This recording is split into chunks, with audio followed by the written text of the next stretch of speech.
또 기억이 안 나네. 나 이렇게 이름을 못 외울까? 병신일까? 이런 게 문제예요. 듀퐁의 화살인가? 뒤퐁의 화살인가? 뭐 뉘퐁의 화살인가? 뭐 이런 게 있습니다. 듀퐁이라 혹시 라이터 같은 거 있지 않냐? 무슨 브랜드 중에 듀퐁 있잖아. 듀퐁. 하여튼 니들은 기억이 나는데 화살 문제가 있습니다. 그런 게 이제 되게 유명한 수학의 보도 주제예요. 그러니까 예를 들어 화두 같은 거지. 그 듀퐁인가 뒤퐁인가 그 새끼가 뭐라 했냐면 그분이 뭐라 했냐면 이게 뭐 여기 뭐 하수구를 통과할 확률을 구하시오 뭐 이런 문제를 한번 던진 적이 있는데 그게 이 기하학적 확률을 시작하게 만든 계기가 되었었습니다. 알겠죠? 그러다 보니까 그렇게 엄청 유명한 화두가 있잖아. 그 화두를 여러분이 논술 공부할 때 어느 정도 알아놓으실 필요도 있는 게 지금 이렇게까지만 수업하고 끝내면 딱 뭐라고요? 기하학적 확률을 알고 있는 거예요, 그냥. 근데 기하학적 확률이 시작된 이유는 뭐야? 뭐 그 뒤퐁 그 놈입니다. 알겠죠? 그 놈부터 시작했으니까 그 놈에 관련된 일화도 알고 있어야 실제로 논술 문제가 그거에서 변형돼서 출제가 된다고요. 변형해서 출제된 사례를 지금 보여드릴 테니까 알겠죠? 한 문제 보여드릴 테니까 그 문제 보시고 그리고 나서 이게 어떻게 문제로 출제되는지 한번 살펴보도록 하겠습니다. 알겠죠? 문제 1번입니다. 한 시행에서 특정 결과가 나온 사건을 확률이라고 한다. 알죠? 확률을 표본공간, 사건, 확률함수를 이용해서 정의를 하고요. 복잡하지만 블라블라 정의를 합니다. 자, 다음 사각형 영역에서 상공에 광고 전단지를 쫙 살포했습니다. 전단지가 사각형 영역에 균일하게 뿌려진다고 가정할 경우, 자, 이게 이렇게 되면 뭐가 되는 겁니까? 보세요. 사각형 영역에는 뭐가 무한히 많아? 점들의 개수가 무한히 많지. 근데 특정한 점 쪽에 몰려있지 않고 어떻게 한다고? 균일하게 뿌려진다고 가정을 하는 거예요. 이 점과 이 점이 막 어느 쪽에 몰려있거나 퍼지거나 그런 게 아니라 골고루 뿌려진다고 가정을 하는 거지. 그러면 결국 회색 영역에 떨어질 확률을 구하려면 뭐만 구하면 되겠어? 전체 넓이 대비. 회색 영역의 넓이만 구할 수 있으면 그게 확률이 되지 않겠냐라는 얘기를 하는 거죠. 무슨 말인지 아시겠어요? 예를 들면 이렇게 생각하시면 됩니다. 양궁인데 막 이렇게 동그라미 이렇게 막 들어가 있단 말이에요. 이렇게. 그래서 여기 반지름 1, 2, 3이라고 치자고요. 아시겠죠? 자, 그럼 이 전체 넓이가 9파이일 때 여기 반지름 1이면 여기 파이지 않습니까?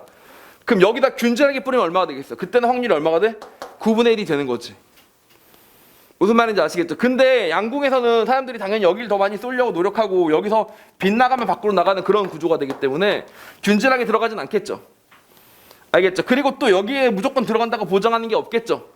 그러니까 어떻게 해야 돼? 그때는 통계적으로 때릴 수밖에 없겠지만 만약에 이 원에 균질하게 그냥 뿌려지는 거다라고 생각한다면 어떻게 하면 돼? 여기가 9분의 1이 된다라고 생각해 주시면 된다. 이런 얘기입니다. 이게 바로 기하학적 확률이라고 보시면 돼요.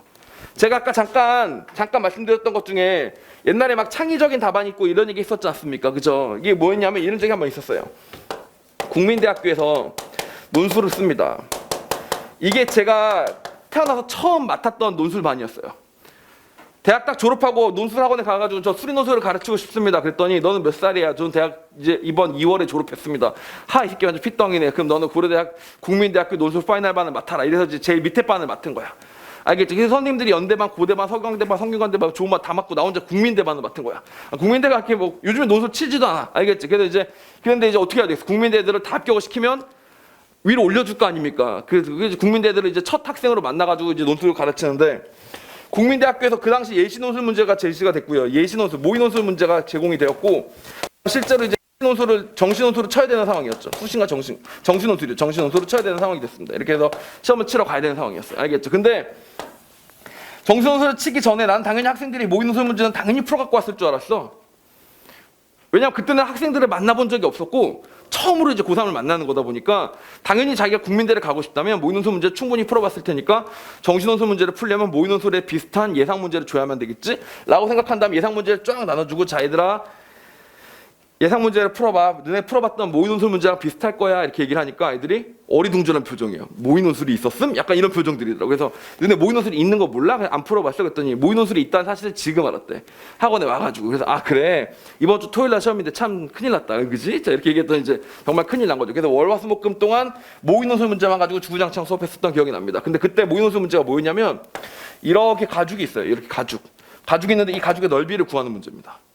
그래서 이 문제를 풀 때 99%의 학생들은 다 어떻게 푸냐면 쪼개가지고 구분 구적법으로 문제를 풀어요. 그렇지 않겠어? 구분 구적법으로 문제를 풀겠죠. 네모 칸의 개수를 따져서 그 값 구하는 거죠. 근데 내가 아까 얘기했잖아. 10%가 무슨 점수로 할당돼 있다고? 창의성 점수가 할당돼 있으니까 구분 구적법으로 문제를 풀면 정답 점수만 받고 창의성 점수를 못 받잖아. 그래서 잔머리를 굴린 거죠. 그럼 내가 이걸 창의적으로 풀어줘야 되겠다.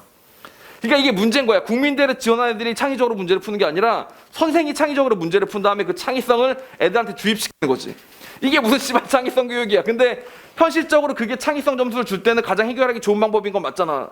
너네도 당장 창의성 점수가 생기잖아. 그럼 이제부터 내가 모든 문제 희한하게 풀어줄게. 알았지? 자, 그거는 나만 믿어. 올해 만약에 발표를 했다. 교육과정에서 뭐 대학에서 뭐 예를 들면 어느 모 대학이 올해부터는 창의성 점수 20점 발표하기로 했습니다. 그러면 너네 싹 다 그 대학 집어넣고 나만 믿고 이제 이상한 풀이를 다 알려줄게. 그럼 너네 그걸 외워갖고 가는 거야. 알겠지? 그러면 너네 졸지에 대학에서 보기에는 졸라 창의적인 놈이 들어왔다가 되는 겁니다.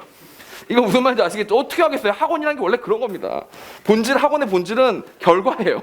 알겠죠? 바람직한 게 아니에요. 올바른 게 아니고 잘하게 해야 하는 겁니다. 알겠죠? 근데 이렇게 해갖고 이거 하지 말고, 그때 내가 알려준 거죠. 학생들한테. 야, 이렇게 하지 말고 사각형을 때려라. 사각형에다 가죽을 집어넣어라. 그 다음에 여기다가 균질하게 공을 던지는 거야. 알았지? 그리고 공이 여기 떨어지는 개수를 세는 거야. 그걸 바탕으로 역으로 넓이를 추정한다. 이렇게 하는 거죠. 문제는 균질하게 던질 수가 있어, 없어? 사각형이 없어. 근데 이따 가정하자라고 쓰면 돼. 이러면서 이제 답안을 써준 거죠. 알겠죠? 그리고 외워. 거의 외우다시피 해라. 하고 이제 몇 번 써서 첨삭해주고 그리고 시험장에 보냈는데 역시 그에 관련된 문제가 출제가 딱 된 거죠. 그래서 국민대학교 학생들이 쫙 다 합격하는 쾌거를 이룬 게 그게 제 논술 첫 해였었습니다. 개뿌듯했어요, 진짜로. 아, 진짜 개뿌듯해. 왜냐면 그건 첫 경험이니까. 뭔지 알겠죠? 아, 내가 한 사람의 인생을 바꿀 수가 있구나.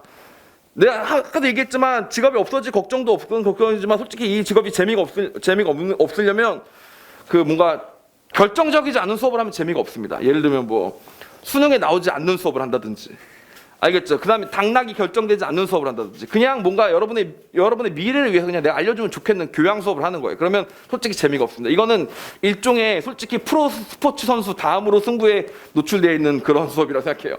특히 논술 그렇고, 지금 논술 말고 나중에 파이널 때 딱 느끼면 그 느낌이 확 올 거야. 파이널 때 오면 그런 느낌이 올 거야. 봐봐. 목요일날 수능 끝났어. 금요일날 성균관대 논술 파이널을 딱 때려. 그리고 내일 성균관대 논술 시험이야. 뭔지 알겠죠? 그럼 금요일날 수업 들을 때 느낌은 뭐겠어? 오늘 한 거 나와라. 오늘 한 거 나와라. 오늘 한 거 내일 나와라. 두근두근 이거고, 나도 금요일날 수업하면서 비장한 마음에 씨발 오늘 한 거 내일 나와라. 오늘 한 거 내일 나와라. 이렇게 되는 거고, 정말 내일에서 전화 와가지고 선생님 오늘 어저께 수업한 거 나왔어. 이렇게 전화가 오면 이렇게 희열과 광명과 뭐 이런 게 오는 거고, 근데 뭐 별 연락이 없다. 딴 게 나왔나 보군. 자, 이러면 착잡한 마음이 있는 거고. 알겠죠? 자, 이렇게 되는 겁니다. 이게 진짜 리얼 승부예요, 승부. 이 논술은 다른 거랑 달라요. 진짜 리얼 선생이 하기 나름이라서 좀 승부가 있는 것 같습니다. 그래서 여러분이랑 같이 힘을 합쳐서 가야 되는데, 하여튼 그런 얘기를 하고 있는 거라고 보시면 됩니다. 그래서 거기 사이에 쏙 다 들어간다. 이런 얘기를 하고 있습니다. 알겠죠? 자, 그럼 다시 정리해 볼게요. 제시문을 이용해서 회색 영역에 해당하는 0부터 파이까지의 sin x를 추정하는 방법을 설명하시오라고 물어봤습니다. 보세요. 여기서 이렇게 풀면 안 돼요. 병신처럼. 0부터 파이까지의 sin x를 적분하면 여기 1까지 올라갔을 때 이 넓이가 이 넓이 2거든. 맞지? 적분하면 2지. 근데 이 넓이 2를 구했다. 이렇게 하면 안 돼요. 어떻게 하라는 얘기야, 여기다가. 여기 사각형 넓이가 있다고, 사각형 넓이. 여기다가 뭘 때리라고 지금 계속 던져가지고 그 중에서 여기 들어가는 애들의 개수를 비교를 하는 거지. 그 비율이 어디로 가야 된다고? 파이분의 1을 향해서 가야 되겠지. 알겠지? 그런 식으로 계산하겠다는 얘기지, 정말 적분을 때려라 이런 얘기를 한다는 것이 아니란 얘기입니다. 알겠죠? 그래서 이렇게 되는 걸, 이걸 뭐라고 한다고 해서 드디어 기하학적 확률로 넘어가는데, 다시 말하지만 여기서 보니까 뭐라고 돼 있어요? 이 문제의 단점, 최대 단점이 뭐야? 추정하는 방법을 설명하시오잖아. 추정하는 거잖아. 추정. 계산하는 게 아니고 추정하는 거잖아. 추정하는 방법을 설명하시오라고 써 있죠. 무슨 뜻입니까? 거꾸로 뒤집으면 정확하게 계산할 수가 없다는 얘기예요. 그럼 답이 파이분의 2가 나올 건데, 파이는 6.28이고요. 3.14고 뭔 소리 하는 거야? 3.14고요. 2니까 쭉 갈 거 아닙니까? 그렇죠? 3분의 2니까 6, 70% 나올 거 아닙니까? 그렇죠? 자, 그 정도 나오면 그게 지금 근사값인지 참값인지 어떻게 알아? 졸라 많이 해보는 수밖에 없잖아. 그렇지? 졸라 많이 해본다고 해도 정확한 참값이 안 나오잖아. 그러니까 뭐야? 추정하는 방법을 설명하시오라고만 말하고 만다, 이런 얘기입니다. 알겠죠? 그래서 이런 류의 문제는 나오기가 어떻겠냐? 아무래도 좀 쉽지 않겠지.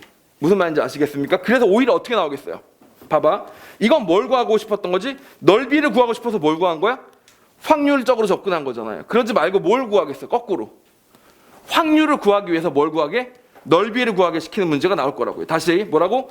지금 이 넓이가 궁금했던 거야. sin x를 구한 넓이가. 그래서 어떻게 했다고? 졸라 던져서 확률적으로 접근을 한 거잖아.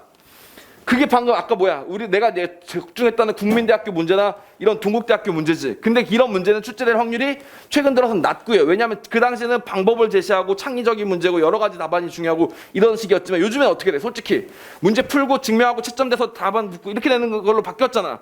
그럼 최근 트렌드는 뭐라고 나온다고 생각해야 되냐면 오히려 확률을 구하라고 물어보는 거지. 확률을 구하는데 대신 뭘로 구해? 거꾸로? 함수의 그래프의 넓이를 구해가지고 구한 쪽으로 바뀔 거다라고 보시면 되는 겁니다. 알겠죠? 그 문제가 대표적으로 보이는 문제가 문제 2번이에요.